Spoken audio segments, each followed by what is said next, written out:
kalitatezko abiaduran ari dira garatzen, bai? Eta etorkizun hurbilera begira, pentsatzen dugu sormena izan daitekeela herramienta bat horri aurre egiteko. Gizakiok dugun baliabide aparta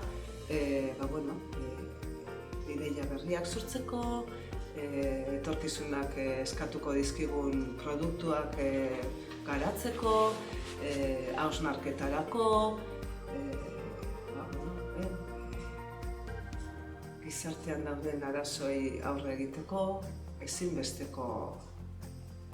Bai, eta gero hori guztiak egiten dugu eskuz, baina teknologia laguntzen digu hori aurkezteko. Orduan dago bigarren fase bat, eta hori teknologiak baliatuz egin ditugun gelan, txukundu eta aurkezpen on bat emateko liburuak izango balira, horizonteak eta grapakin, eta hainbat kontzeptua daude bai formatuekin, bai kolorekin, bai edozein baliabidekin, hori sartu aldezakegu gelan.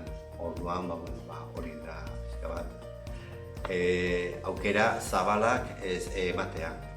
Bizirik mantentzen gaitulako, beti sormenak ez du mugarik. Orduan, aukerak ematen dizkigu imaginatzeko, berritzeko, garapenerako. Eta hor dago inteligentzia ejecutiba deitzen deritzona, eta inteligentzia ejecutiba ez du hainbeste lanik egiten, baizik eta generatiba lantzen du gehiago, bai? Orduan generatiba eta ejecutiban artean hori lotu behar da, bai? Orduan, alde batetik teknologia baliatuz, teoria pizkat ez ematen dugu, errekurtso baliabideak, eta gero praktikaren bidez, bai literaturaren alde, bai formataren alde. Estrategia batzuk aurkeztea sormena garatzen laguntzeko. Behin da berriro esan dugu, sormenak ere lan bat behar duela atzetik. Ez dela halako magiaz datorren zerbait, baizik eta garatu eta landu eta orduak eskatzen dituen prozesu bat da. Orduan, sormen hori sortzeko edo pizteko estrategia batzuk, teknika batzuk aurkeztea eta eskoletan balia daitezkena, bizitza pertsonalean balia daitezkenak, edo non baliagarriak izan daitezkeen teknika lagungarriak. Aldera honan hori, hemen adibidez irakasleak gaude gehienok, bai? Orduan, pentsa dezagun irakaslei, baina azken helburua da ikaslea. Orduan, irakaslearen bidez ikasleak edukiak hartzen ditu eta baliabideak, bai? Orduan, hori guk zabaltzen bat ditugu, beraiek jasoko dituzte zabalkuntza hori.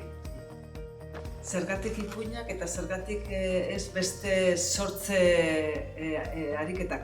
Ipuinak oso zabalak dira, bai? Ipuin baten barne koka ditzakezu mundu bat. Ipuina azken da mundua, zabala da. Berez, argazkilaritza, marrazketa, artea, dana egea lantzen. Ipuinak, landu ditugu ipuin ilustratuak, eta ipuinaren atal oso garrantzizkoa da, idazten dugun hori nolabait irudien bitartez ere adierazia izatea. Irudiek gaur egun ezinbesteko funtzioa betetzen dute, eta laguntzen dute ipuin bat ulertzen, eta ipuin bat irakurtzen.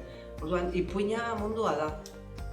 Marrazkia, tekstua, irakurketa dentareko dago hor barruan, eta heziketa baloreak ere daude ipuinetan. Orduan oso erreza da azten sartzeko baliabide hori. Historioak daude, bizipenak daude, esperientzia daude. Espaldidanik, zupotikia eta ipuin zaharrak, berriak eta berrituak. Hori da, eta horrelakoak, bai. ipuin zaharren eraldaketa, berrikuntza.